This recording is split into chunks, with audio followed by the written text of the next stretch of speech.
Hello friends, welcome back to my channel. आज हम करेंगे सीटेट दिसंबर 2022 का ऑनलाइन पेपर जो हमने कल भी किया था। उसका आज पार्ट 2 है। ये इसको अच्छे से देखिए। 10 क्वेश्चंस का सेट हम कल कर चुके हैं। अगर आपने वो नहीं देखा है तो पहले उसको देखें और फिर इसके बाद नेक्स्ट क्वेश्चंस करते हैं। सो क्वेश्चन नंबर 11, 10 क्वेश्चंस हम कल कर चुके हैं। क्वेश्चन नंबर 11 से आज देखते हैं। क्वेश्चन नंबर 11 है, choose the incorrect set from the following. ये हमें टेबल गिवन है जिसमें प्लांट्स, वेनेशन और उसका रूट गिवन है।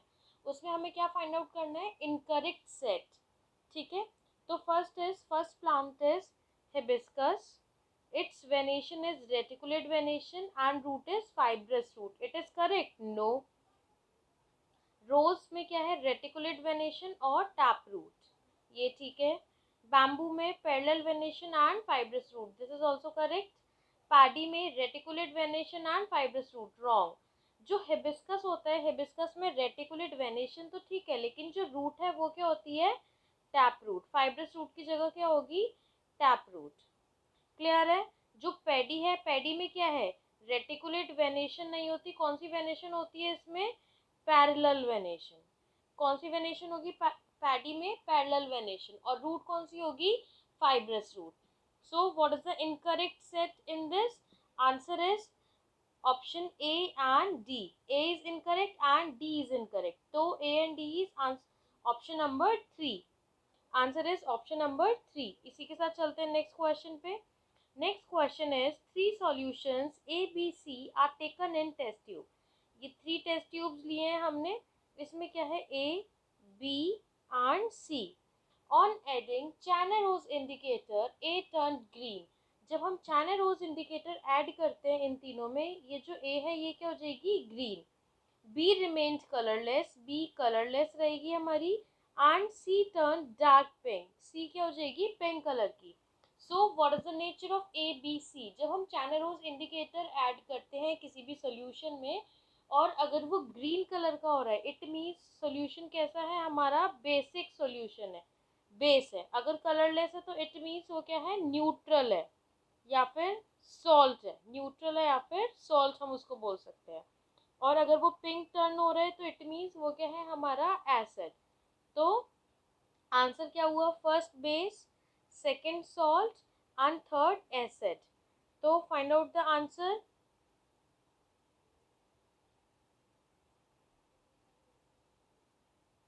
ए इज, ए क्या है हमारा? ए टर्न ग्रीन, तो ए क्या हो गया? बेसिक। बी कलरलेस है तो बी क्या होगा हमारा? सॉल्ट। और सी क्या है हमारा यहाँ पे? एसिडिक। इसमें यहाँ पे ऑप्शंस आगे पीछे इन्होंने गिवन है, ऑप्शंस की मिस्टेक हो गई है, लेकिन हमारा आंसर होगा A basic, B salt and C acidic. ठीक है, इसी के साथ चलते हैं नेक्स्ट क्वेश्चन पे। Question number next is, study the 2 type of changes given below. यहाँ हमें 2 टाइप के चेंजेस गिवन है। ए कॉलम में flowering of bird and cutting of grass.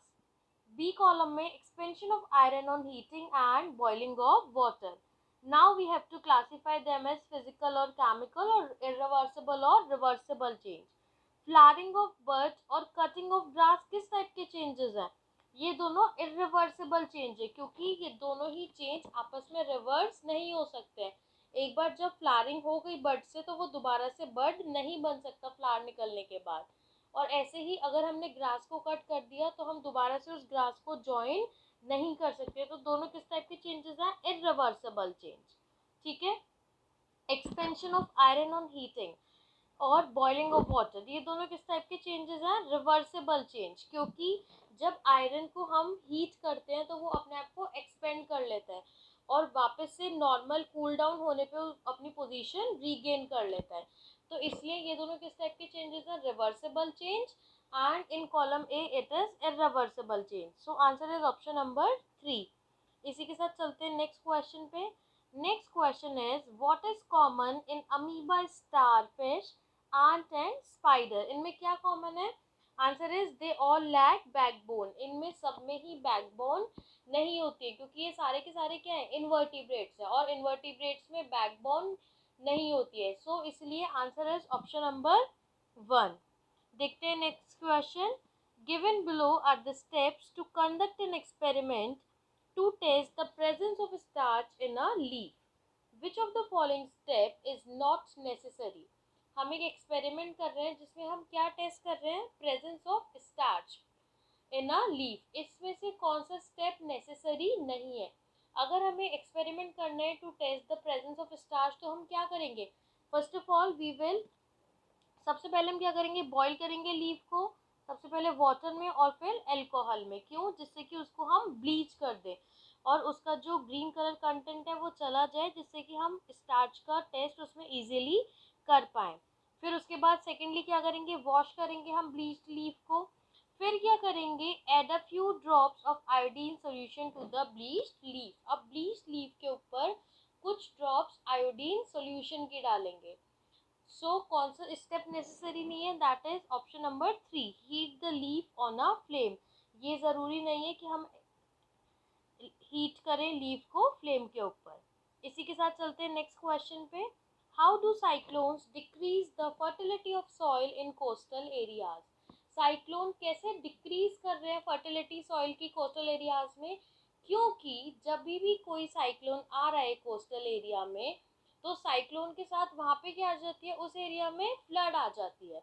और फ्लड आ जाएगी जब, क्योंकि वो सी कोस्ट के पास है, सी का सारा पानी आ जाएगा तो वो सारी मिट्टी में कैसा पानी आ जाएगा? सेलाइन वाटर, नमकीन पानी।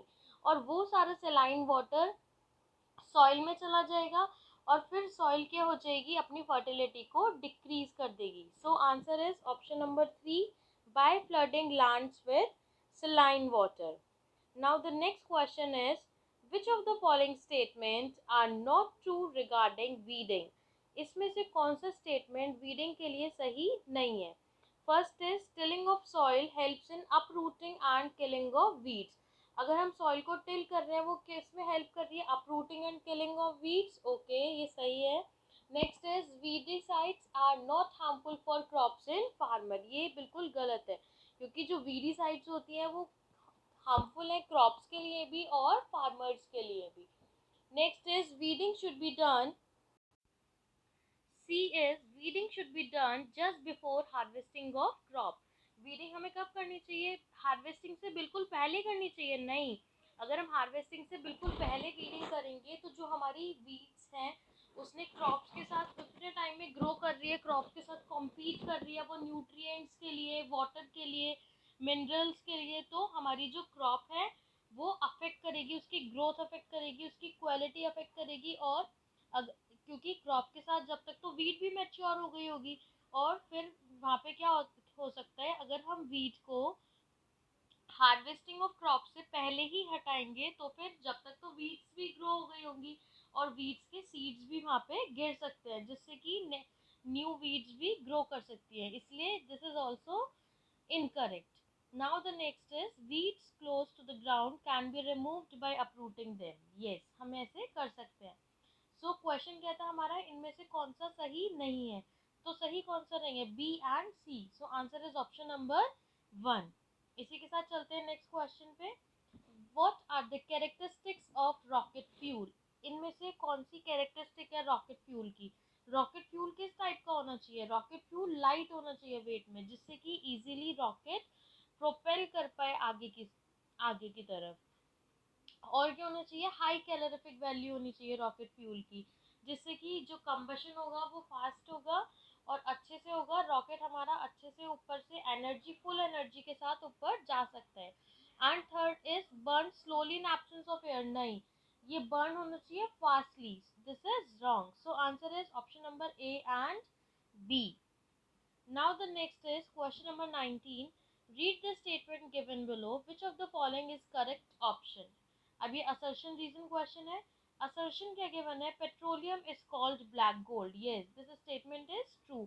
पेट्रोलियम को ब्लैक गोल्ड क्यों बोलते हैं? Because of its economical importance. क्योंकि पेट्रोलियम की इतनी हाई इम्पोर्टेंस है, इसी वजह से हम पेट्रोलियम को क्या बोलते हैं? Black gold.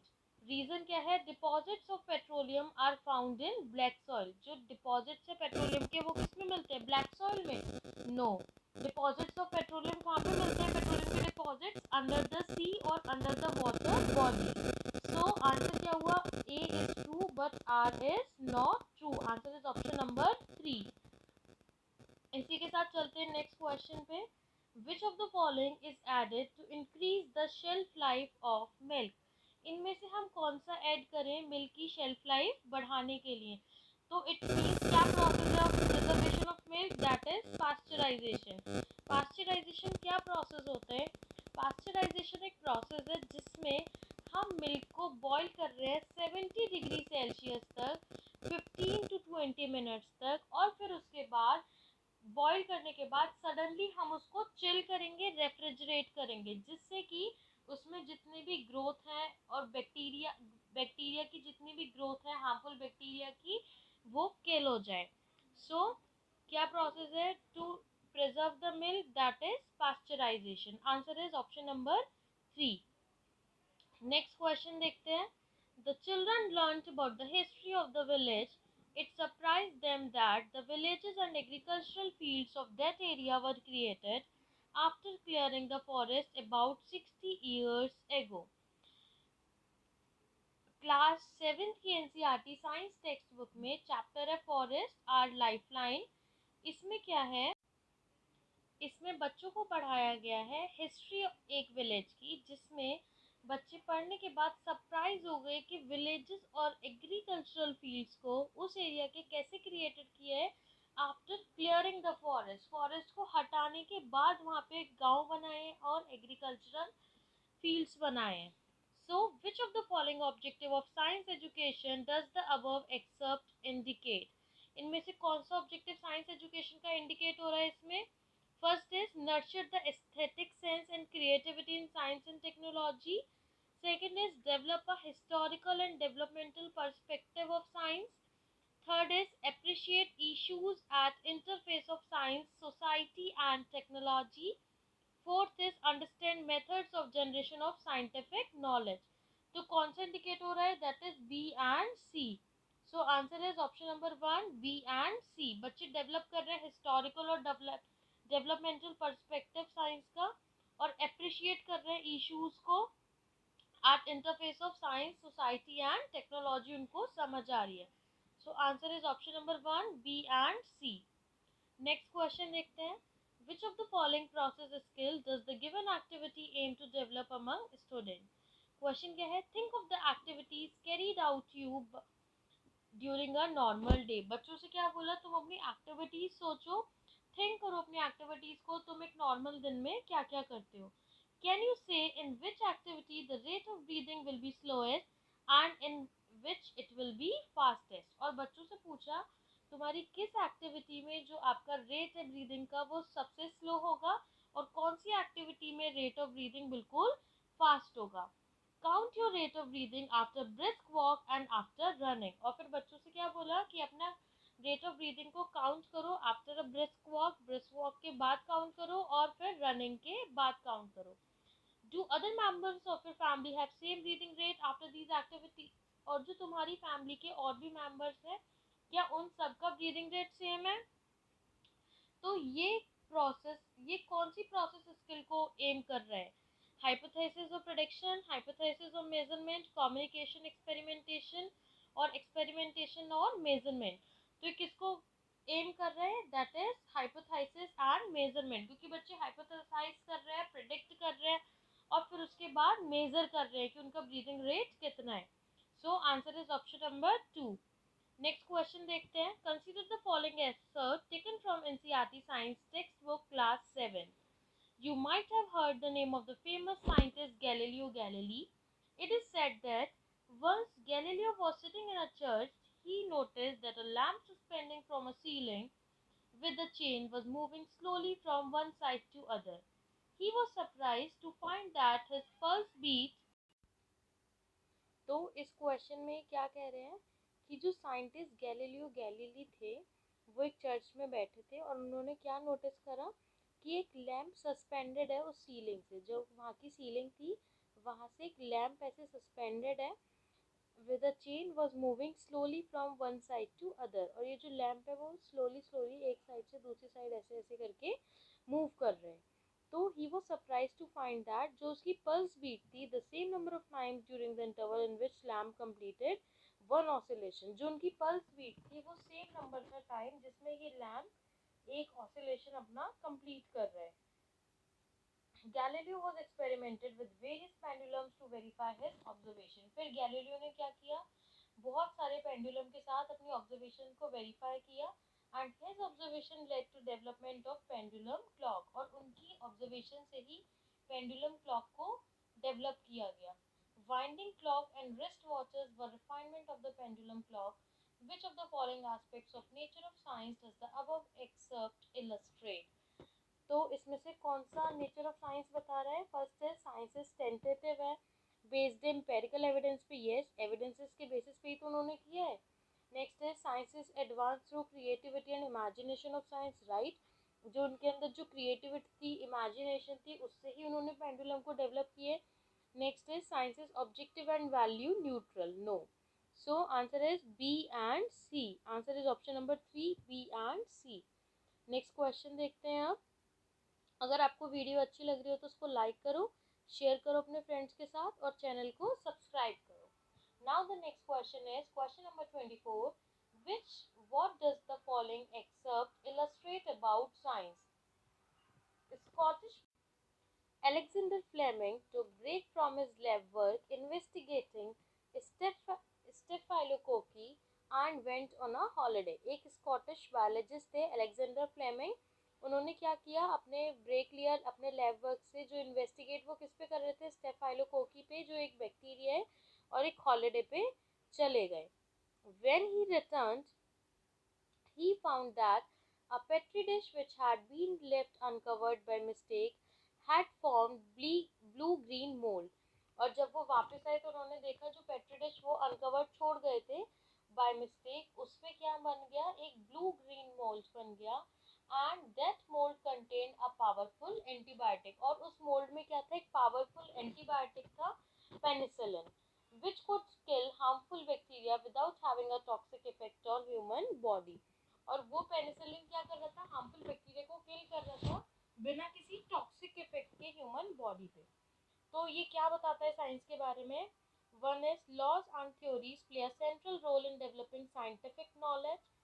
Second, a general and universal scientific method exists. Third, scientific knowledge is long lasting yet tentative.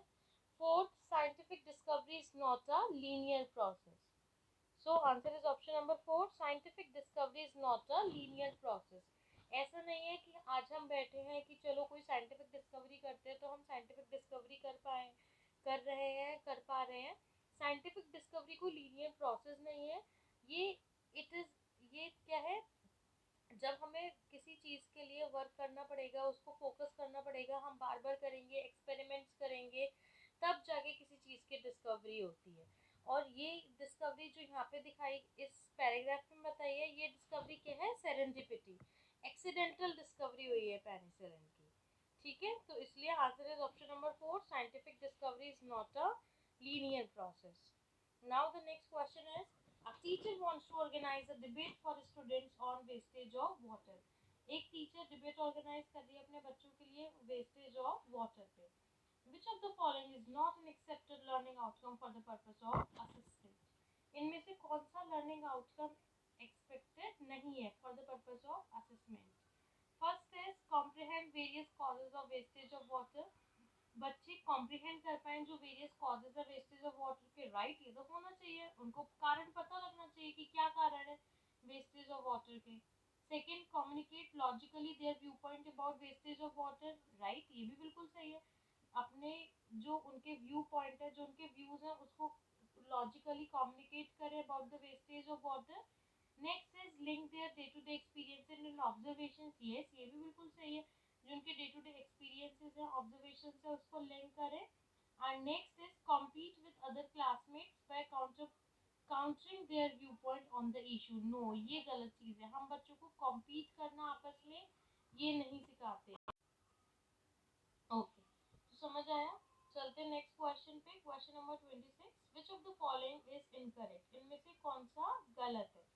First is inference. Inference में हम क्या कर रहे हैं, आइडेंटिफाई कर रहे हैं. राइट, तो एग्जाम्पल ये आइडेंटिफाई कर रहे हैं कंडक्टर्स को और इंसुलेटर को ऑन बेसिस ऑफ एक्सपेरिमेंटेशन. बिल्कुल ठीक है. इसमें क्या है, identify acids and bases using litmus paper, बिल्कुल ठीक है, it means first answer is correct. Second is classification. Classification में हम क्या करते हैं, ग्रुपिंग करते हैं चीजों की, तो इसमें आइडेंटिफाई कर रहे हैं, आइडेंटिफाई तो हमें नहीं करना होता, it mean second is wrong. Third is observation. Notice, observation में हम क्या कर रहे हैं, हम ऑब्जर्व कर रहे हैं। Notice different shapes of leaves, ये हम ऑब्जर्व कर रहे हैं। या फिर differentiate between sounds of different frequencies, ये हम ऑब्जर्व ही तो करेंगे कि क्या क्या साउंड्स है डिफरेंट फ्रीक्वेंसीज, इसका मतलब ये भी बिल्कुल करेक्ट है। And fourth is experimentation. Experimentation में हम क्या कर रहे हैं, test for the presence of starch in food items, बिल्कुल सही है। And next is examine effect of resistance और flow of current in a circuit, ये भी बिल्कुल सही है। सो हमसे पूछा क्या गया था, इसमें इनकरेक्ट पूछा है, तो इनकरेक्ट कौन सा है हमारा, incorrect is option number 2। So answer is option number 2। Next question देखते हैं। A battery is like a pump in a water circuit. Which of the following does the above statement represent? एक battery किसकी तरह है, pump की तरह है, जैसे वाटर सर्किट में पंप होता है, एक बैटरी भी उसी की तरह है। तो ये अबव स्टेटमेंट क्या बता रही है, ये एनालॉगी बता रही है। एनालॉगी में हम क्या करते हैं, दो चीजों को कंपेयर करते हैं, ठीक है, तो उसमें कंपैरिजन कर रहे हैं बैटरी का किसके साथ कर रहे हैं, पंप के साथ। सो answer is option number 3, analogy. Next question देखते हैं। नेक्स्ट क्वेश्चन है, read the statement given below and choose the correct option. Statement 1 क्या गिवन है हमें, a teacher should teach the concepts from the very basics assuming students know nothing. एक teacher को concepts को बिल्कुल बेसिक से समझाने चाहिए और ये अज्यूम करना चाहिए कि स्टूडेंट्स को कुछ नहीं पता। And statement 2 is students intuitive ideas are always misconceptions. जो स्टूडेंट्स के आइडिया आते हैं वो हमेशा क्या है, मिसकंसेप्शन है, ये तो बिल्कुल गलत बात है, हमें बच्चों के आइडिया मिसकंसेप्शन नहीं समझने चाहिए। और स्टेटमेंट 1 हमें क्या गिवन है, एक टीचर को बिल्कुल बेसिक से समझाना चाहिए, यस दिस इज करेक्ट। अगर बेसिक से हम बच्चों को समझाएंगे तो बच्चों का जो है फाउंडेशन स्ट्रांग होगा, और हमें बच्चों के फाउंडेशन पे वर्क करना है पहले तो, फिर उसके बाद ही तो हम हायर कॉन्सेप्ट्स पे जाएंगे। तो it means statement 1 is correct but statement 2 is incorrect. Answer is option number 3। इसी के साथ चलते हैं नेक्स्ट क्वेश्चन पे। Which among the following is a common alternative conception that a teacher is likely to encounter while teaching heat and temperature to grade 7 students? इसमें से कौन सा alternative conception है जब टीचर क्या पढ़ा रही है, heat and temperature? So options are blankets keep things warm by trapping heat, okay. Second is temperature is a property of particular material. Third, conductor gain and lose heat easily. Fourth, heat is transferred from warmer object to cooler object. हमसे question में क्या पूछा है, alternative conception क्या हो सकता है जब हीट एंड टेम्परेचर टीचर पढ़ा रही है, that temperature is a property of particular material. Answer is option number 2। Next question देखते हैं। This is the next question and the last question for today. Which of the following statement is correct regarding science? इनमें से कौन सा statement science के लिए सही है? For about conceptions, first is misconceptions reduce as student progress to senior classes. Misconception कम हो जाते हैं बच्चों के जैसे ही बच्चे सीनियर क्लासेस में जाते हैं। Second is misconceptions are resistant to change by conventional teaching strategies. Third is misconceptions can be challenged by reiterating correct answers. Fourth, misconceptions arise due to incomplete and insufficient understanding of concepts. कौन सा सही है, ये बिल्कुल ठीक है कि misconception कैसे अराइज हो रहे हैं, जब हम बच्चों को इनकम्प्लीट पढ़ा रहे हैं या इनसफिशिएंट पढ़ा रहे हैं, जब बच्चों को हम सारा पूरा कॉन्सेप्ट नहीं बता रहे हैं तो उनके मिसकंसेप्शंस अराइज हो सकते हैं। सो आंसर इज ऑप्शन नंबर 4। अगर आपको वीडियो अच्छी लगी हो तो लाइक करो, शेयर करो अपने फ्रेंड्स के साथ, चैनल को सब्सक्राइब करो, और बाकी प्रीवियस ईयर का पूरा प्लेलिस्ट चैनल पे अपडेटेड है। चैनल पे आप जाके प्रीवियस ईयर का सीटेट प्रीवियस ईयर पेपर आप देखिए, वहाँ पे आपको सारे प्रीवियस ईयर पेपर मिलेंगे, उनको सॉल्व करो, उनको अटेम्प्ट करो, क्योंकि जो हमारा एग्जाम है उसमें प्रीवियस ईयर हमारी बहुत हेल्प करता है, बहुत सारे क्वेश्चंस रिपीट भी हो जाते हैं। तो try to solve all the previous year papers, और मिलते हैं नेक्स्ट वीडियो में। Bye bye.